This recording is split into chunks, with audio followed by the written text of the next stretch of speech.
سلامونه د نن ورځې تر ټولو مهمو او وروستیو خبرونو ته ښه راغلی. په هرات کې د زلزلې له کبله له زرو ډېر کسان وژل شوي. د زلزلې ځپلو لپاره جوړ شوي کمیسیون په هرات کې خبري کانفرانس ته ویلي چې د وروستیو پرله پسې زلزلو له کبله له زرو ډېر کسان وژل شوي او دغه راز له 2000 زیات ټپیان شوي. د یاد کمیسیون رئیس مولوي شرف الدین مسلم ویلي چې لا هم دا شمیرې وروستۍ نه دي او ښایي د تلفاتو کچه نوره هم لوړه شي. نوموړي زیاته کړه چې په زنده جان ولسوالۍ کې 20 کلي په بشپړ ډول له منځه تللي دي. مسلم دغه راز د اسلامي امارات د رئیس الوزرا له لوري له زلزله ځپلو سره د 100 میلیونه افغانیو مرستو خبر هم ورکړی. د دونې وړ ده چې یاد کمیسیون نن جوړ او دنده ورته سپارل شوې ترڅو په هرات کې له زلزله ځپلو سره مرستې تنظیم کړي. په یو بل خبر کې بیا قانونو په برخه کې د 2 میلیارد ډالرو په ارزښت تړونونه شوي.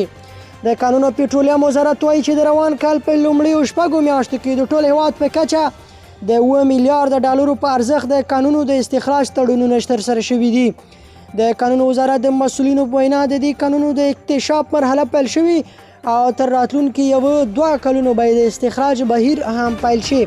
دوی زیاتوي چې په ټولو شرکتونو باندې دا لازمي شوي چې د ټولو استخراج شوي منرالونو پروسس به هیواد کې ترسره کیږي. د دې وزارت د معلوماتو له مخې د قانونو په استخراج سره به د هیواد په کچه لسګونه زره هیوادوالو ته د کار زمینه برابره شي. د قانون وزارت مسؤلین زیاتوي چې د روان کال له پیل څخه 40 کوچنیو قانونو قراردادونو کورنیو پانګوالو ته ورکړل شوي دي چې په دې قانونو کې مالګه، نفرایت، کرومایټ، تالک، سرب، جاست، کلسید او ځینې نور منرالونه شامل دي. بلخو ایران کې تر ټولو ډیره بهرنۍ پانګونه د افغانانو لخوا شوې ده. د ایران د بهرنۍ پانګونې ټولنې مشر وایي په دغه هیواد کې تر ټولو ډیره بهرنۍ پانګونه د افغانانو لخوا شوې ده. حسین سلیمي وایي افغانانو په ایران کې له 300,000 ډالرو څخه تر 10 میلیونو ډالرو پورې پانګونه کړې ده. د ځوانو خبریالانو ټولنې د حسین سلیمي له قوله راپور ورکړ چې په ایران کې د بهرنیو پانګوالو په منځ کې افغانان په لومړي ځای کې، چینایان دویم او عراقیان دریم ځای لري. د دغې ټولنې په وینا په ایران کې به د زیاتو افغان پانګوالو غوښتنه تصویب او عملي شي.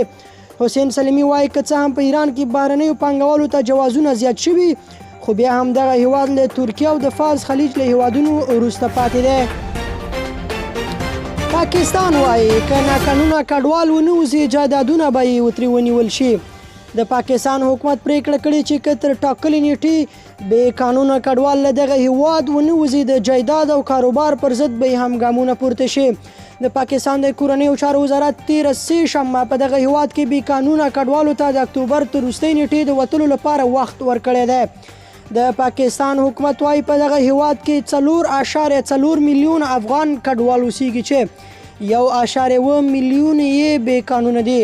د پاکستان دولتي خبري اژانس د راپور له مخې د نیشنل پلان ایکس کمپنی یا د ملي اقدام پلان په ستره کمیټه کې پریکړه شوې چې که تر ټاکلې نیټې بې قانونه کډوال ونوځي د کاروبار او جایداد پر ضد به هم ګام پورته شي.